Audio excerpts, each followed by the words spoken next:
Ce matin, nous allons parler d'un thème qui est vraiment cher à mon cœur. Et quand je préparais cette matinée, vraiment, c'était quelque chose qui s'est imposé sur mon cœur. Le Dieu du miracle. On va parler ce matin du Dieu du miracle. Notre Dieu, c'est le Dieu du miracle. Cette semaine, je, je m'entretenais avec quelqu'un et justement, on parlait du miracle. Et on réalisait que le miracle, ça, c'est la particularité du Seigneur. Le miracle, c'est le Seigneur qui est le seul à pouvoir le faire. Dans ce monde, on essaie de vouloir tout expliquer, mais on ne peut pas expliquer un miracle, parce que ça, c'est le Seigneur qui est capable de le faire. Et ce matin, c'est ce que nous allons voir ensemble. Voir ensemble, on va parler du Dieu du miracle. Quand on parle du miracle, quand on parle du miracle, généralement, il y a deux positions extrêmes que l'on peut voir, deux positions extrêmes. La première, c'est penser que il y a ceux qui courent après le miracle. Hein. On court après le miracle et on recherche le miracle absolument. Et cette position, en fait, nous amène parfois, et on voit des personnes, on entend par-ci, par-là, un prédicateur, voilà, allez, on court derrière le miracle. On court après le miracle. Et ça nous amène parfois à oublier le Dieu du miracle. Pourquoi je dis ça? Parce que quand on court derrière le miracle, on finit par oublier ce que le Seigneur fait dans les vies. Vous savez, quand quelqu'un se convertit, c'est un miracle, parce que le Seigneur le fait passer des ténèbres vers la lumière. Alors on veut voir des signes, on veut voir des grandes choses, mais on ne voit plus ce que le Seigneur accomplit dans les vies. Une position extrême, courir derrière le miracle.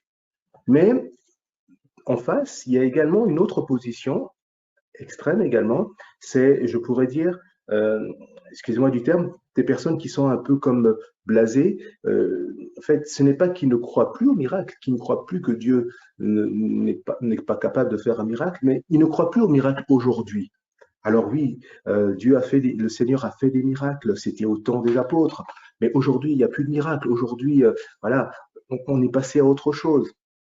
Là également, c'est une autre position extrême. Et je crois que parfois, dans nos vies, nous sommes un peu ballottés entre ces deux attitudes.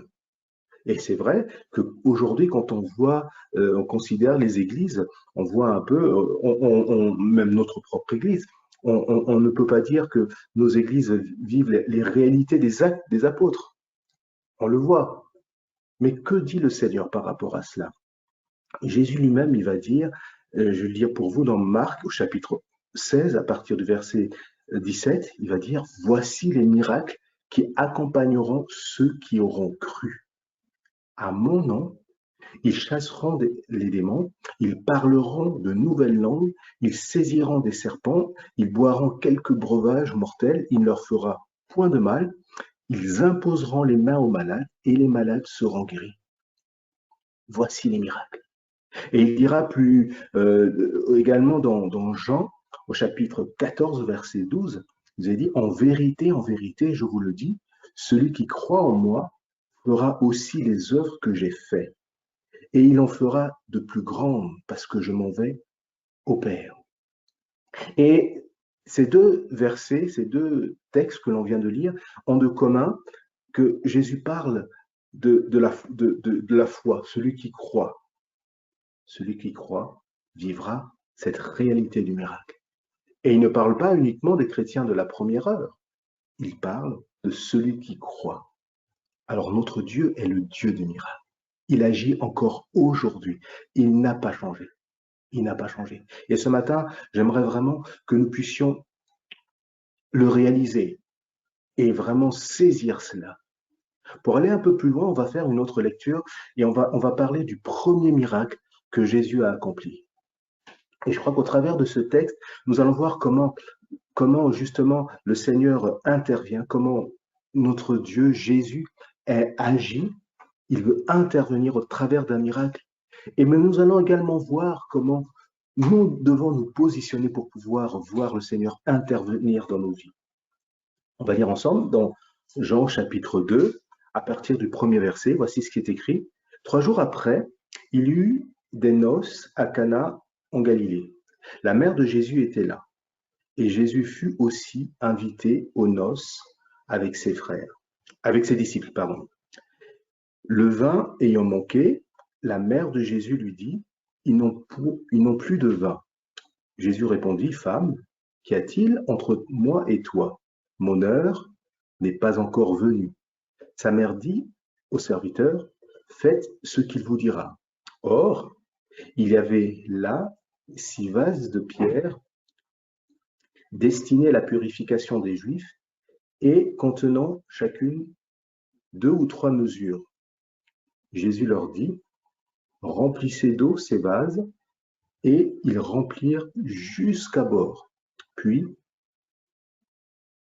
puisez maintenant, leur dit-il, et portez à l'ordinateur du repas. Ils l'apportèrent. On continue la suite.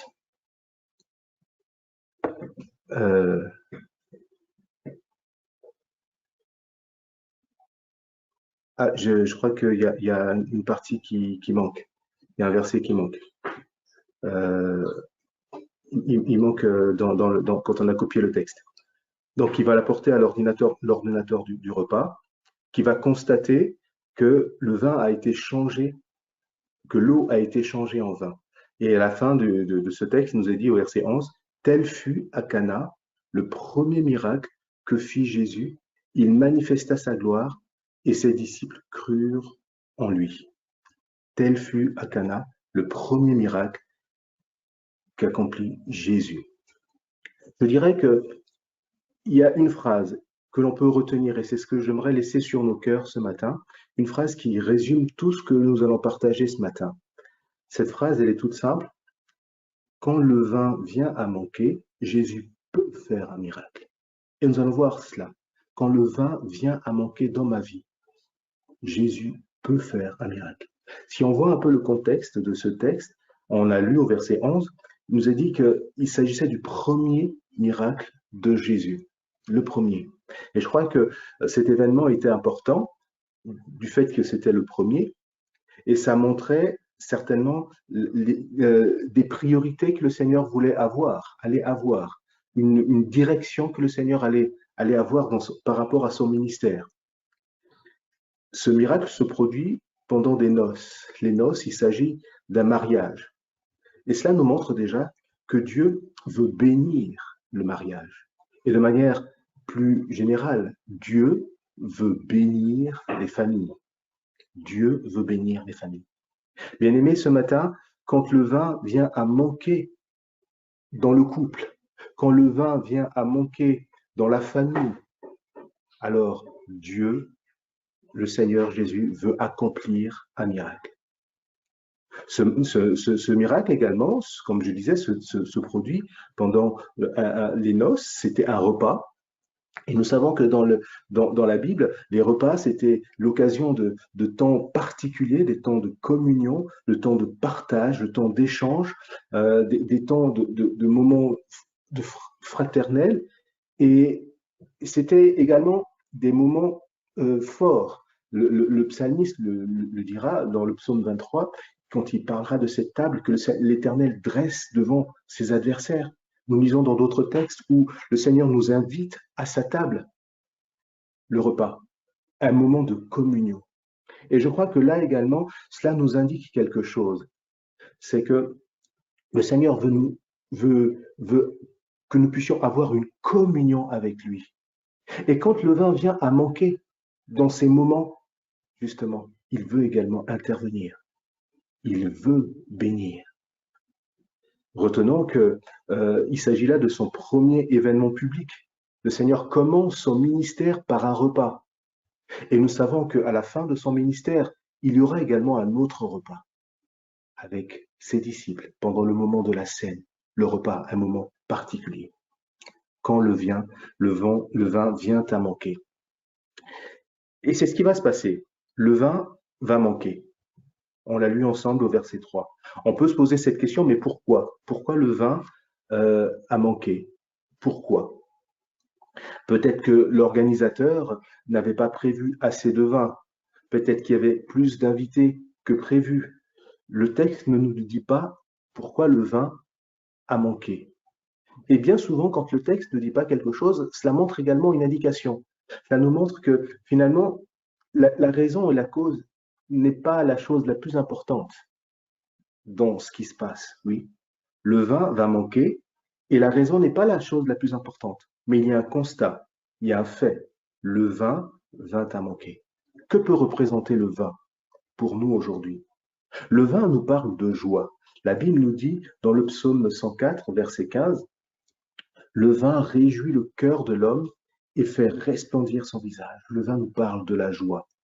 Et on l'a lu ensemble dans ce texte que l'absence de vin aurait été pour ce mariage, pour cette noce, un problème. Le vin était important. Le vin, c'est la joie. Et il arrive parfois que le vin vient à manquer. Qu'est-ce que cela peut vouloir dire pour nous?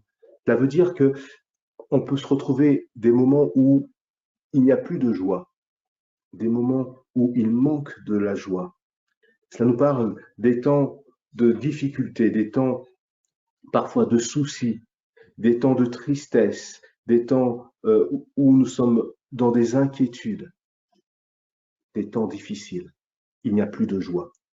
Et actuellement, nous vivons des temps difficiles à cause de toute la pandémie qui se passe actuellement, à cause de tout ce qui se passe, des temps difficiles. Et pour certains, il n'y a plus de joie. Mais nous savons que c'est l'Éternel qui est notre joie. C'est lui qui nous donne la vraie paix, même au milieu de la difficulté. Mais nous pouvons connaître des temps où nous avons l'impression que tout va mal. Il n'y a plus de joie. Des temps où il manque de la joie. Le vin peut également représenter, et je l'ai dit tout à l'heure, ça part de la communion.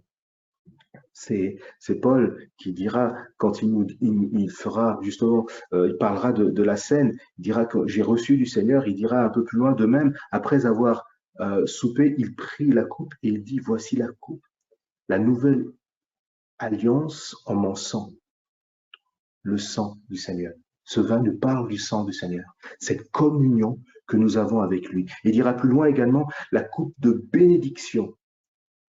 La coupe de bénédiction. Ce vin nous parle de cette communion que nous avons avec le Seigneur. Et il peut arriver que cette communion, notre relation avec le Seigneur, ne soit plus comme elle devrait être. Le vin manque dans notre relation. Des temps de sécheresse. Le vin peut venir à manquer. Et comme je le disais tout à l'heure, il peut y avoir différentes causes. Mais comme on l'a lu, la cause n'est pas la chose la plus importante. Mais retenons quand même que Jésus était présent. Jésus était présent dans ces noces. Et pourtant, le vin va manquer. Ce constat peut être surprenant, mais au final, ce n'est pas si surprenant que ça, ce n'est pas si incohérent. Souvenons-nous de ce qui va se passer dans la barque avec les disciples. Jésus était présent avec eux dans la barque. Et pourtant, il nous est dit que dans Matthieu, voici, il se leva sur la mer une si grande tempête que la barque était couverte par les flots. Et il nous est précisé, et lui, Jésus, il dormait. Le Seigneur peut être présent, mais on peut connaître des moments difficiles. Le vin peut venir à manquer, oui.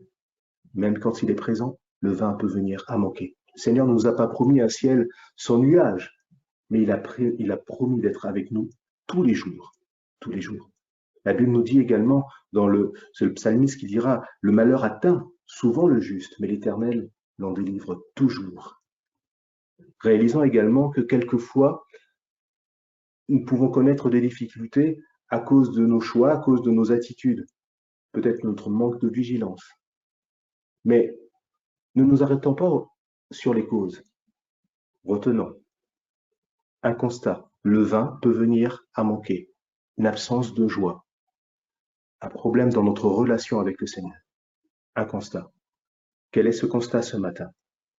Que va faire le Seigneur? Le Seigneur va intervenir. Et il va intervenir et nous allons voir deux conditions. Deux conditions à l'intervention du Seigneur. Mais tout de suite, je veux préciser, c'est que ces conditions ne s'appliquent pas au Seigneur. En réalité, ces conditions s'appliquent à nous. C'est qu'est-ce que nous devons faire? pour que le Seigneur puisse intervenir, pour que le Seigneur puisse accomplir ce miracle dans ces situations que nous pouvons rencontrer. Au verset 3, on l'a lu, la mère de Jésus lui dit, ils n'ont plus de vin. La première condition, Marie va intercéder. L'intercession, la prière. Elle va intercéder pour ces gens. Elle va prier.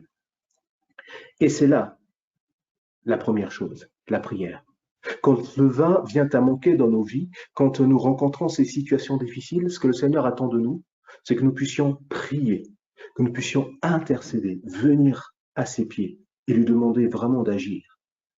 Et on voit la réponse de Jésus, on l'a lu ensemble. Que va dire le Seigneur?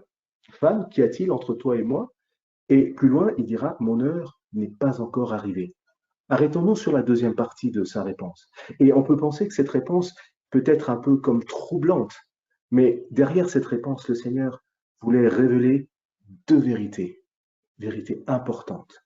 Mon heure n'est pas encore arrivée. De quelle heure le Seigneur parlait-il?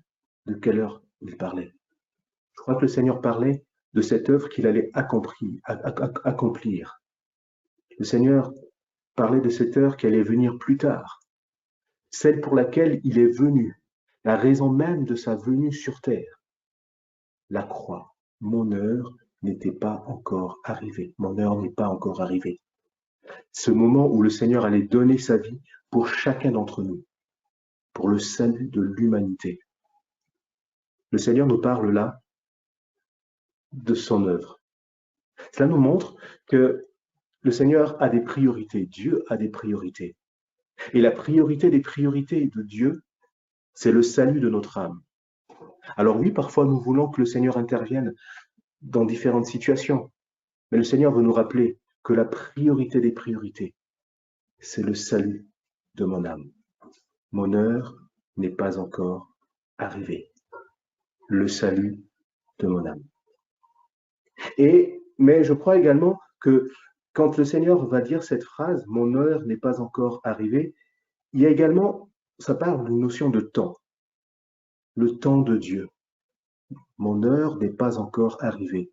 Le temps de Dieu dans ma vie. Je crois que le Seigneur veut intervenir dans nos vies.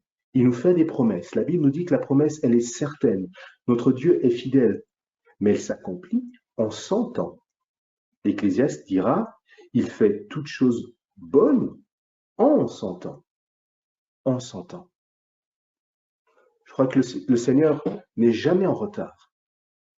Mais quelquefois, il veut nous apprendre la persévérance. Quelquefois, il veut nous apprendre la patience. Quelquefois, il veut nous amener à lui faire confiance et à continuer à être là devant lui. Oui. Prier, mais réaliser que la chose la plus importante, c'est le salut de notre âme. Et réaliser également que Dieu intervient et agit en 100 ans. En 100 ans. Alors oui, nous devons intercéder. Oui, nous devons prier. La Bible nous dit, quand un malheureux crie, l'Éternel le sauve de ses détresses. Et c'est ce qui est beau dans ce récit, c'est que malgré sa réponse qui paraissait comme négative, le Seigneur va intervenir. Devant la détresse, Jésus intervient. Cela nous rappelle la grandeur de son amour, cela nous rappelle sa compassion. Le Seigneur va intervenir, oui. Ainsi, quand le vin vient à manquer, le Seigneur intervient, il agit. Nous devons alors crier, nous devons intercéder pour les situations de nos vies, comme Marie également intercéder pour les autres, pour nos familles, lui demander vraiment d'agir, la prière. Jésus répond à la prière. Notons que la réponse de Jésus ne va pas perturber Marie. Elle ne va pas être perturbée. Elle va appeler les serviteurs et va leur dire, faites tout ce qu'il vous dira.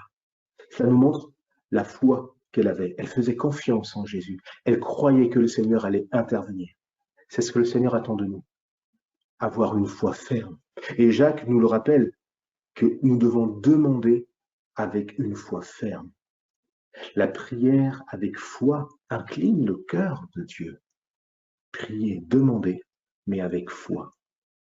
C'est là la première condition. Nous devons prier, demander au Seigneur.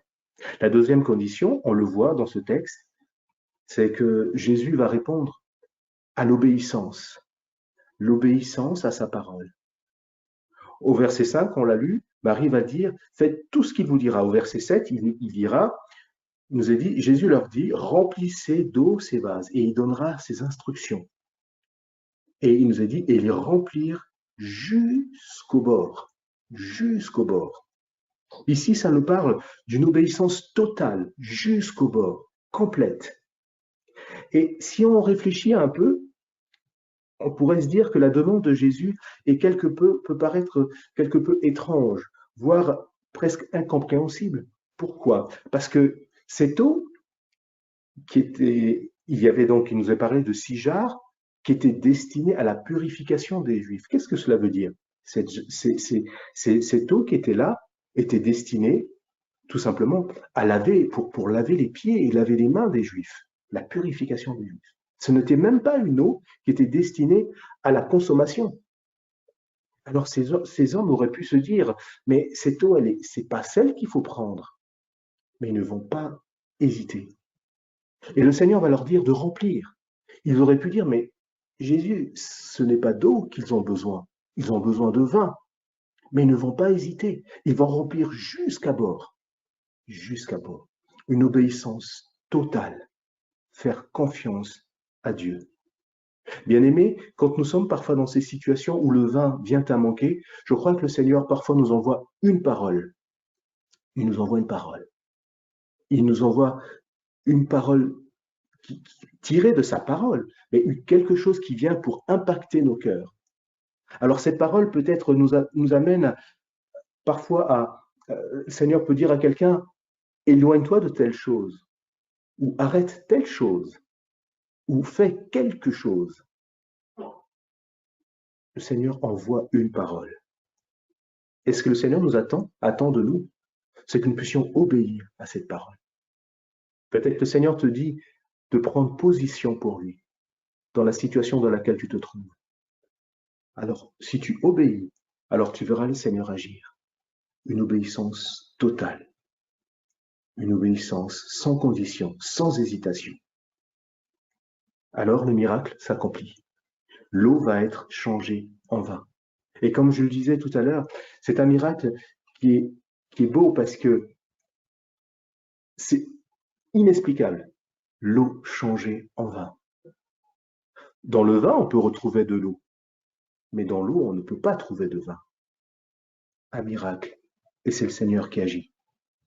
Dans nos situations difficiles, voire impossibles humainement, sans espoir, situation ultime, j'aimerais nous dire qu'il reste encore la possibilité de Dieu d'agir. Oui, le miracle reste possible. Dans Luc au chapitre 18, verset 27, il nous est dit « Ce qui est impossible aux hommes est possible à Dieu ». C'est Jésus qui le dit. Ce qui est impossible aux hommes est possible à Dieu. Quand l'ange viendra voir Marie, il lui dira « Rien n'est impossible à Dieu, car rien n'est impossible à Dieu. » Oui, Dieu est capable d'agir. Dieu est capable d'agir dans nos situations qui nous paraissent impossibles, difficiles. Le miracle reste possible. Et bien plus encore, je dirais qu'au-delà de nos situations difficiles, Dieu veut agir. Il veut transformer nos vies. Oui, parfois nous avons besoin d'une transformation, pas d'une amélioration. Dieu est capable de transformer nos vies, changer les choses, changer. Tu as peut-être besoin d'une victoire, alors Dieu est capable de te l'accorder. Une délivrance. Les capacités nous viennent de Dieu. Et oui, ce verset de Philippiens 1, verset 6, qui nous dit « Je suis persuadé », c'est l'apôtre Paul qui dit, que celui qui a commencé en vous cette bonne œuvre la rendra parfaite jusqu'au jour de Jésus-Christ. Le miracle reste possible dans toutes nos situations. La Bible dit que si quelqu'un est en Christ, il est une nouvelle créature. Les choses anciennes sont passées. Voici, toutes choses sont devenues nouvelles. une transformation. Il veut changer nos situations, mais il veut également transformer nos vies. Je vais bientôt terminer. Je dirais que finalement, et c'est la conclusion un peu de ce récit, c'est que le vin va être meilleur. Le vin va être meilleur après l'intervention de Jésus. Vous savez, parfois, on peut avoir peur, on peut hésiter de faire confiance au Seigneur. Mais la Bible nous dit, c'est le psalmiste qui dira, fais de l'Éternel tes délices, il te donnera ce que ton cœur désire. Je crois que nous devons vraiment nous abandonner entre ses mains, sans jamais hésiter, lui faire confiance, parce qu'il nous réserve le meilleur. Le meilleur vient avec le Seigneur. Le Seigneur lui-même dira, car je connais les projets que j'ai formés pour vous, dit l'Éternel, projets de paix et non de malheur, afin de vous donner un avenir et de l'espérance.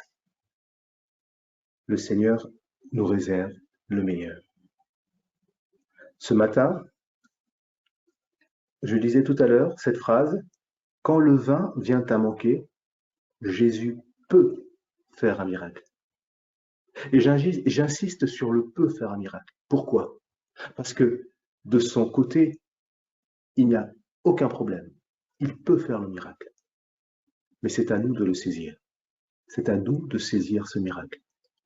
Au verset 2 de ce qu'on a lu tout à l'heure dans ce texte, il nous est dit, Jésus fut aussi invité aux noces. Oui, bien aimé, le Seigneur ne s'impose jamais. Il se fait inviter. Et c'est parce que Jésus était invité qu'il a pu intervenir. Est-ce que Jésus est invité dans nos vies? Est-ce que Jésus est invité dans nos choix? Est-ce que Jésus est invité dans nos décisions?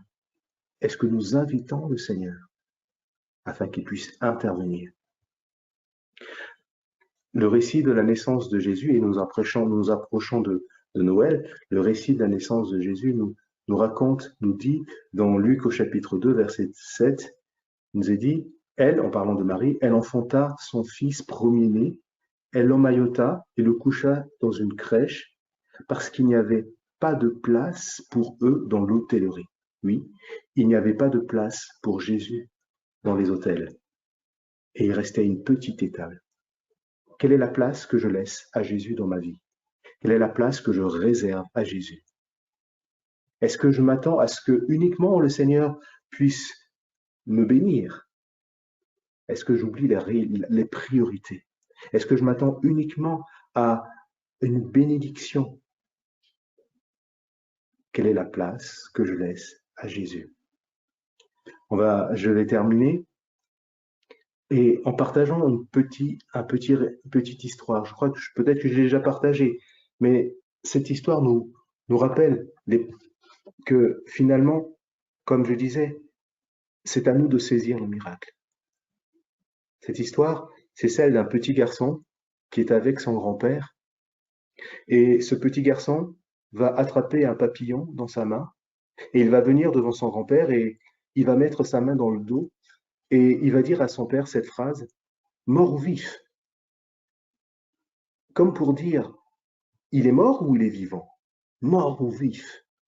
Et ce grand-père, réalisant la situation, va lui dire cette phrase, c'est toi qui décides. Oui, parce qu'il avait compris que s'il disait mort, le petit garçon allait ouvrir la main et libérer le papillon. Mais s'il disait vivant, alors le petit garçon allait appuyer un peu plus fort et présenter un papillon mort. Et il va lui dire, c'est toi qui décides. Ce matin, le Seigneur te dit, c'est toi qui décides. Jésus peut intervenir. Est-ce que ce matin, je traverse un temps sans joie? Est-ce que ce matin, je traverse un désert, une période de sécheresse spirituelle? Est-ce que j'ai besoin de changement dans ma vie? Est-ce que je traverse une épreuve, une difficulté, un découragement? Est-ce que le vin vient à manquer dans ma vie? Alors ce matin, le Seigneur, il dit qu'il est le Dieu capable d'agir, capable de poser sa main. Il est ce Dieu capable d'opérer une transformation, un miracle. Il nous rappelle que son plan est le meilleur. Le plan de Dieu, c'est ce qu'il y a de mieux pour ta vie. Le Dieu des miracles.